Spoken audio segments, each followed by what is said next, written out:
Hello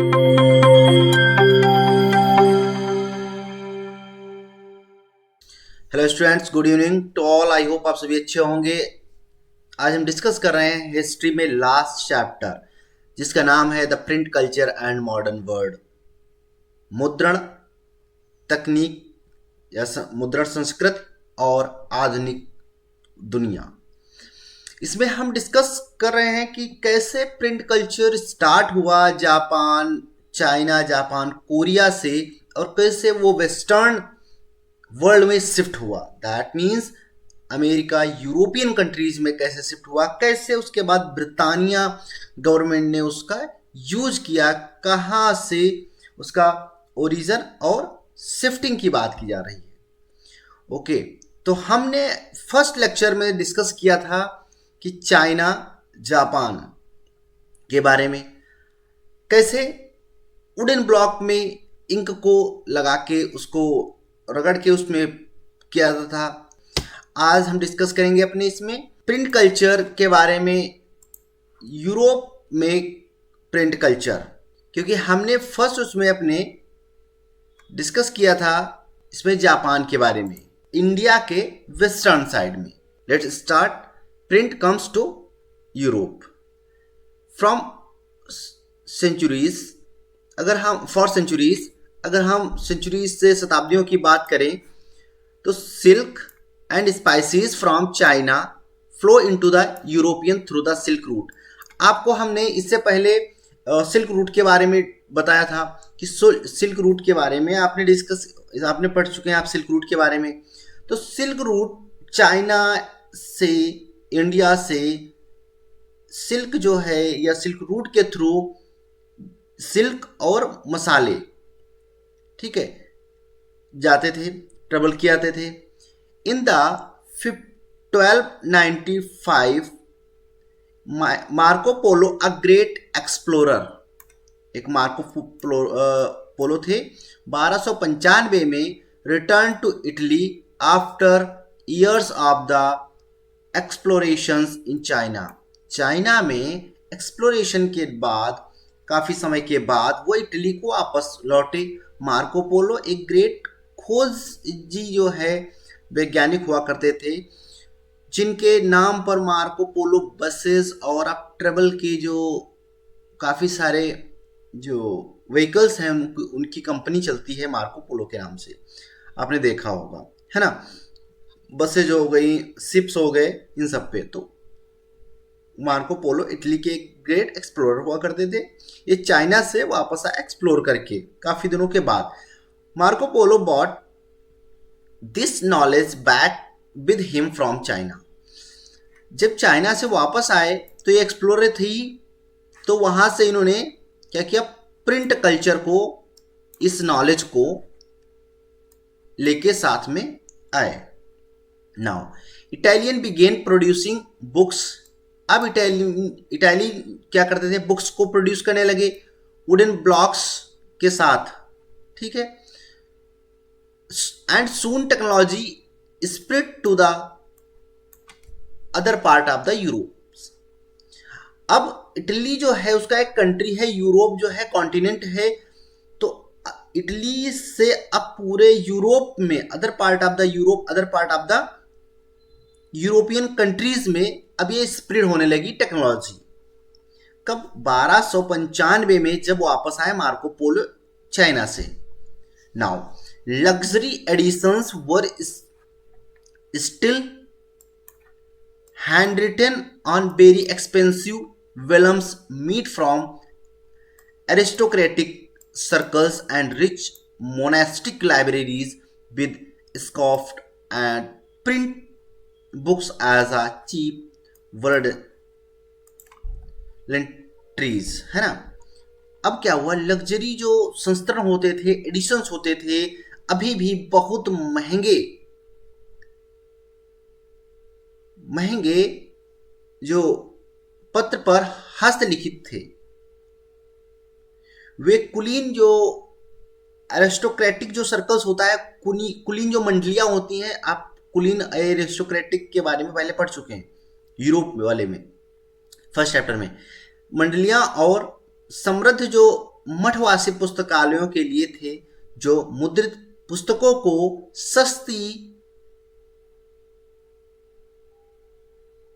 रूप से उपहास करते थे।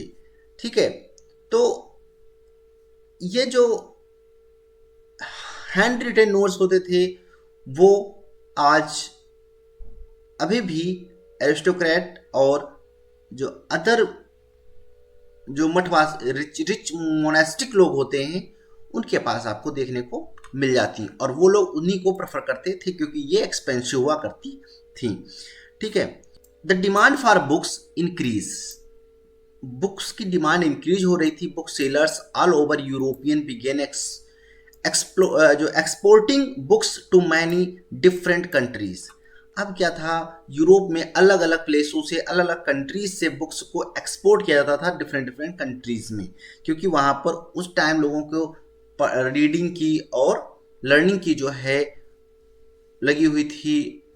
उसमें उनका जो scribes or skilled hand writers were no longer solely employed by wealthy or influential patrons but increasingly by sailor as well। अब किताबों की मांग बढ़ी। पूरे यूरोप में पुस्तक विक्रेता ने कई अलग अलग देशों में किताबें निर्यात करना शुरू कर दिया था। अब लेखक या कुशल हस्तलेखक जो होते थे, जो बुक लिखते थे या जिनकी राइटिंग अच्छी होती थी, अब केवल धनी या प्रभावशाली सर्जकों द्वारा ही नियुक्त नहीं किए जाते थे, बल्कि अब पहले क्या होता था, आप दरबारों में देखते थे कि वहां पर उनके लेखक या कवि हुआ करते थे दरबारों में, राजाओं महाराजाओं के। लेकिन अभी क्या हुआ, अब जहां पर पब्लिश होती हैं, पब्लिशर भी इनको रखते थे, पुस्तक विक्रेताओं द्वारा भी नियुक्त किए जाने लगे थे। मोर देन 50 जो है स्क्रैप्स ऑफ्टन वर्क फॉर एक पुस्तक विक्रेता के लिए अक्सर 50 से अधिक लेखक काम करते थे। क्यों? क्योंकि डिमांड इंक्रीज हो रही थी बुक्स की। अब इधर वेलम आप देख पा रहे हैं, एक वर्ड है वेलम, साइड में लिखा हुआ है। वेलम जानवरों की खाल से बना जो चर्म पत्र होता था उस पे लिखे जाते थे। वेलम का मतलब है parchment made from a skin of animals.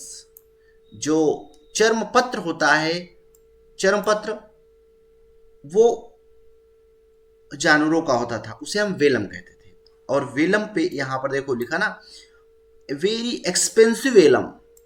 ये कौन, लग्जरी एडिशन जो होते थे, जो हैंड रिटन होते थे, जो एरिस्टोक्रेट और रिच मोनेस्टिक लोग खरीदते थे या उनकी लाइब्रेरी में होते थे, वो वेलम पे, वेलम एक्सपेंसिव होता था। क्यों? क्योंकि वो एनिमल्स की स्किन पे लिखा जाता था। ठीक है, ये Korean among the world oldest जो है existing books print in a movable metal type. ये जो जिकजी जो बुक है ये कोरियन है, ये वो वर्ल्ड की ओल्डेस्ट बुक है, उसमें शामिल है। ठीक है,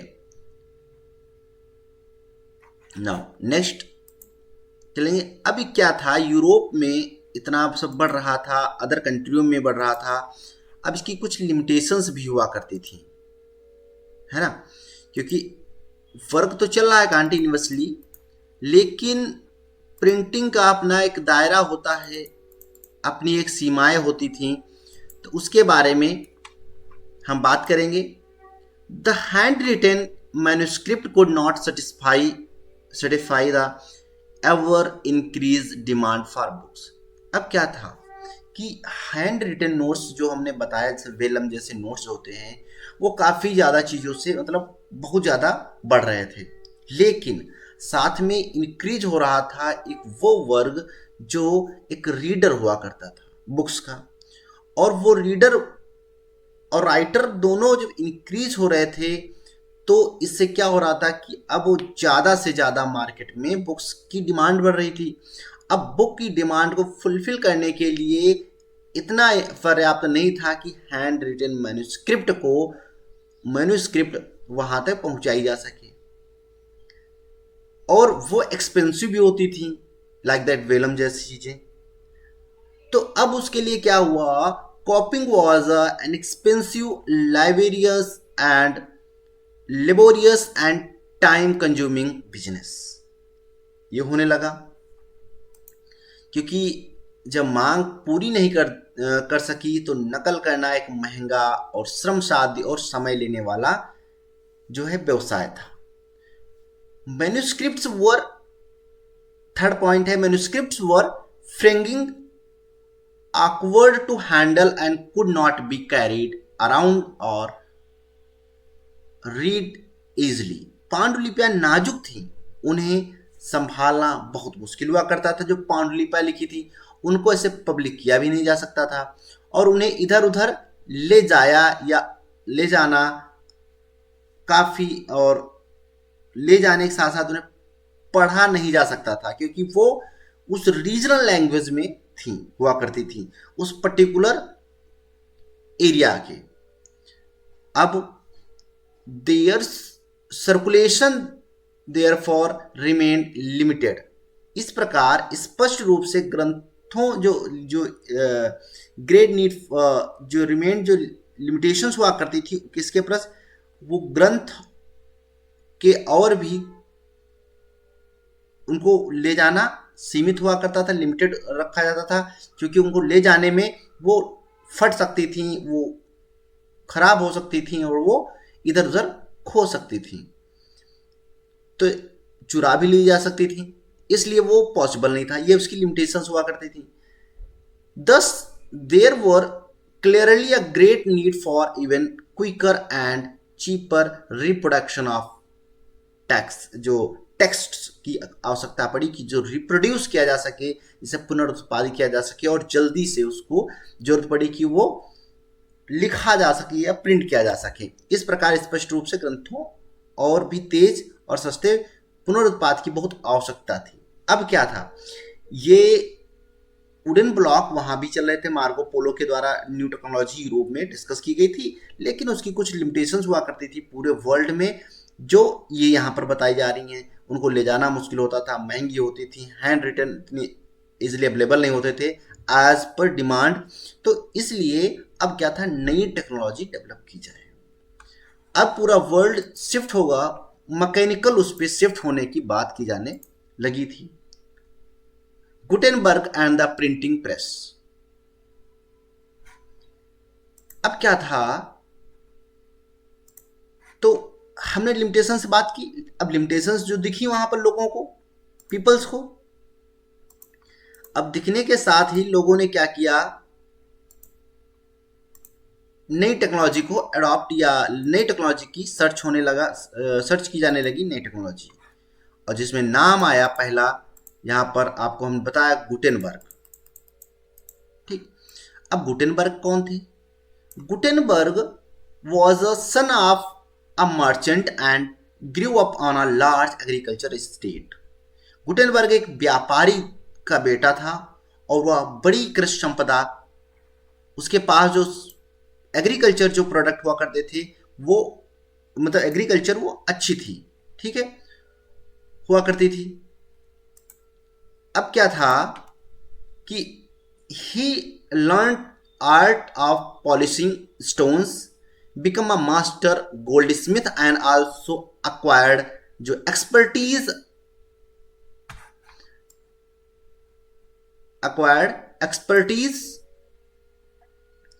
to create models for a making trinkets।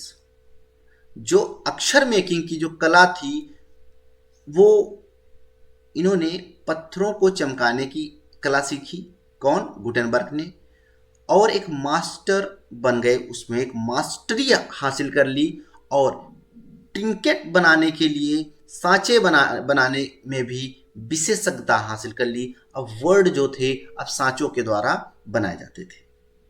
Gutenberg adopted existing technology to design this innovations. Gutenberg ने अपने इस जो इनोवेशन से, नवाचार को डिजाइन करने के लिए मौजूदा जो टेक्निक थी उसको अडॉप्ट किया, और this olive press provided the model for a printing press and models were used for a casting metal types for a letter of alphabet. अब ऑलिव प्रेस ने प्रिंटिंग प्रेस के लिए मॉडल प्रदान किया और वर्णमाला जो अल्फाबेट्स हुआ करती थी, जो मॉडल वर्णमाला के अक्षरों के लिए धातु मेटल्स का यूज किया जाने लगा कि ढलाई के लिए सांचों का उपयोग किया जाने लगा। क्योंकि अभी कुछ दिन पहले प्रिंटिंग प्रेस में आप अगर देखा होगा तो अभी भी जब वो जो कार्ड हैं आप प्रिंट करवाने जाते हो तो एक उनके पास सांचा होता है, उस सांचे में वो उसको रगड़ के उस पर नाम लिखते हैं और उसको ऐसे सांचा लगा के उसी से वो प्रेस करके प्रिंट किया जाता है। उनके पास पेपर होता है, उसको लगा दिया जाता है नीचे, उसके ऊपर उसको सांचा रखा जाता है और उससे प्रेस करते ही क्या होता है कि वो एज इट इज जो है वो उसमें इन्होंने जो प्रिंट कर रखा है, जो उसमें फिल कर रखा है उस सांचे में जो चीजें, जो वर्ड्स को वो उसमें प्रिंट हो जाते हैं। या आपने अभी तक गुदना वाली देखा होगा जो टैटू बनवाते हैं, उनको लगा लगा के वो छाप देते हैं। वो वुड ब्लॉक के मॉडल जो के माध्यम से होता है, उसमें डिफरेंट कलर होते हैं, डिफरेंट एनिमल्स होते हैं, डिफरेंट वर्ड होते हैं, तो वो ऐसे अपने इंक में उसको इंक में डिप करते हैं और डिप करने के बाद आप जिस पार्ट में आप करवाना चाहें उसमें। अब उसका अपग्रेडेड टैटू आ गया है जो आप कहीं ना कहीं गुदवाते हो या लिखवाते हो, है ना, तो अपग्रेडेड हो गया। तो उसी टाइम में जो वुड ब्लॉक वो वाले आप देख सकते हो, आप कहीं नॉर्मल जो आप लोकल उसमें फेयर में जाइए, मेलों में जाइए, वहां पर आपको मिल जाएंगे इजिली देखने को। वो उन वुड ब्लॉक की बात की जाती थी पहले, है ना, ठीक है। तो अब वो अब उसको क्या किया जाने लगा, अब उनमें धातु मेटल्स का यूज किया जाने लगा। By the 1448 Gutenberg perfect by system, Gutenberg 1448 तक गुटेनबर्ग ने इस प्रणाली में पूर्ण बना लिया था, इस प्रणाली को अच्छे से डेवलप कर लिया था, जो मेटल के लेटर्स अल्फाबेट्स को उसको प्रिंट किए जाने लगे थे एज अ प्रेस के उसमें ब्लॉक्स को चेंज कर करके। The first book he print was the Bible with 180 copies. उन्होंने जो पहली किताब छापी थी, पहली किताब छापी जाने यूरोप में सबसे पहली किताब कौन छापी गई थी प्रेस के माध्यम से, गुटेनबर्ग के द्वारा, वो थी बाइबल, ठीक है। It took 3 years to produce them. इन्होंने 3 सालों में 180 कॉपी को प्रोड्यूस किया, ठीक है, बाइबल की। By the standing of the time this was fast productions. इन्हें तैयार करने में 3 साल लगे थे, वो 180 कॉपी, और ये जो टेक्निक थी ये सबसे फास्ट थी उस टाइम के according. Okay, now but this new technology, ये आप देख पा रहे, ये ध्यान रखिएगा, ठीक है, क्योंकि आज चल नहीं रहा थोड़ा, है ना। But this new technology didn't entirely displace the existing art of the producing books by the hand। लेकिन ये जो नई तकनीक थी इसने हाथ से किताबें जो बनती थी उस कला को हटा नहीं सकी, विस्थापित नहीं कर सकी, डिस्प्लेस नहीं किया जा सकता था, क्योंकि वो एरिस्टोक्रेट्स की और लोगों की हॉबीज में आ चुकी थी वो technology. And in the 100 years between 1450 and 1550 printing press was set up in the most of the countries in Europe। 1450 से 1550 100 सालों में पूरे यूरोप में लगभग सभी कंट्रियों में सेटअप हो चुकी थी printing press. And the second half of the 15th century की जब हम सेकेंड हाफ की बात करें अगर, यानी 1450 के बाद 20 million copies of printed books, 20 million copies को प्रिंट किया जा चुका था बुक्स की। The number went up in 16th century. अगर हम 16वीं सदी की बात करें 200 मिलियन, आप देख पा रहे हो, 50 इधर 50 उधर, ठीक है। इसके बाद और इसकी स्टार्टिंग में 1550 की स्टार्टिंग में, यानी 16th सेंचुरी कही जाएगी, में 200 मिलियन कॉपी पब्लिश हो चुकी थी। This shift from hand printing to mechanical printing lead the print revolution.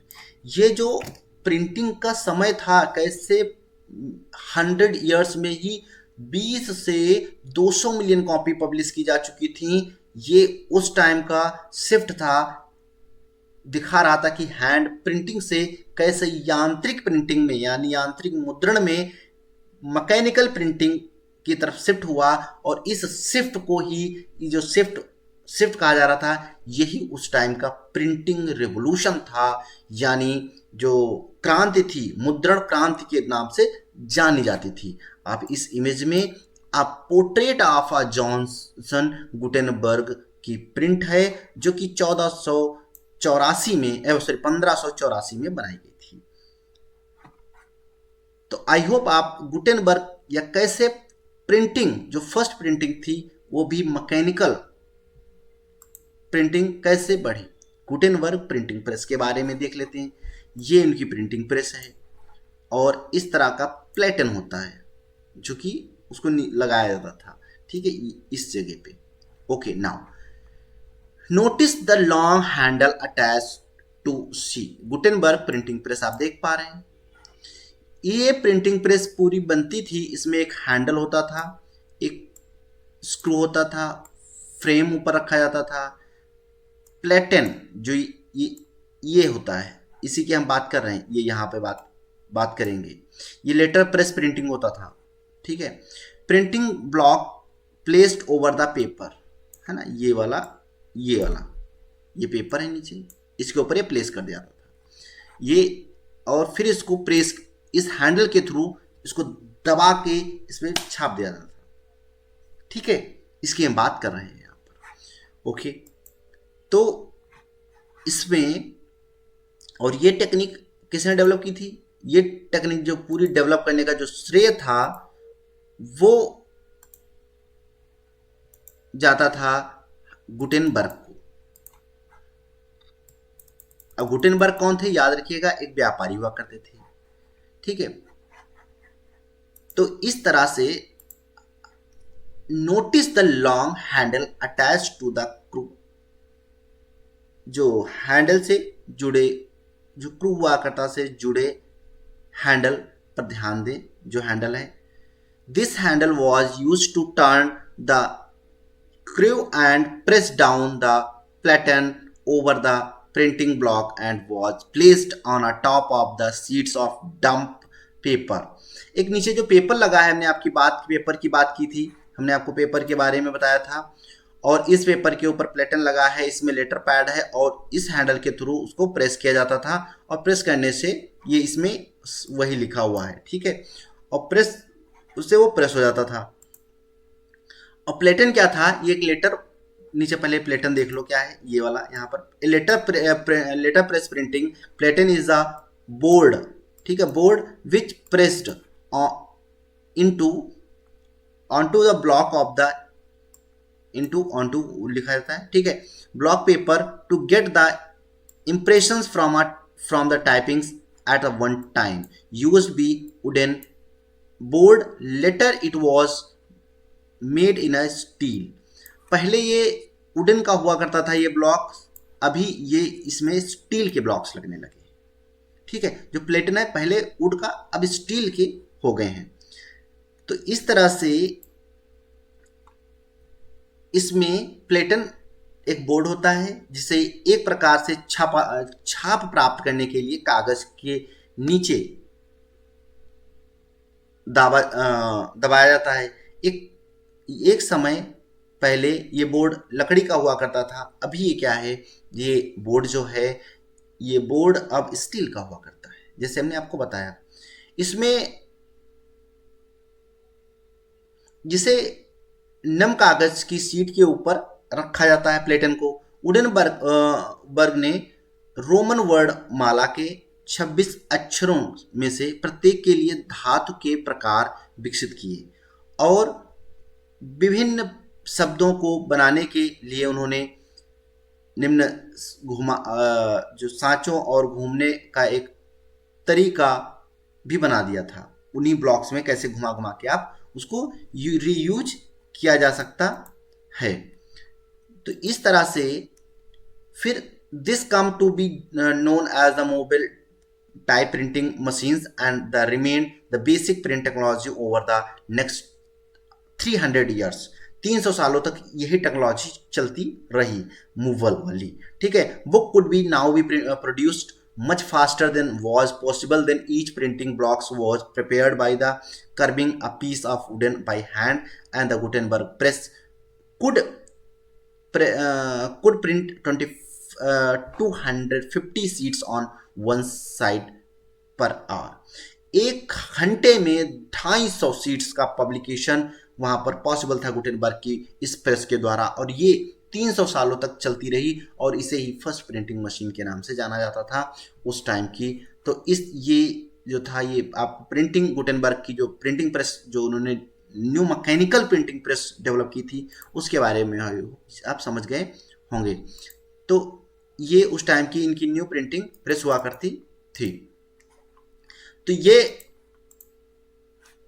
जो टेक्नोलॉजी थी ये अडॉप्ट की गई, ये काफ़ी बेहतर हुआ करती थी। आई होप आज आपने यूरोप के बारे में गुटेनबर्ग की जो फर्स्ट प्रिंटिंग मशीन थी उसके बारे में समझ गए होंगे।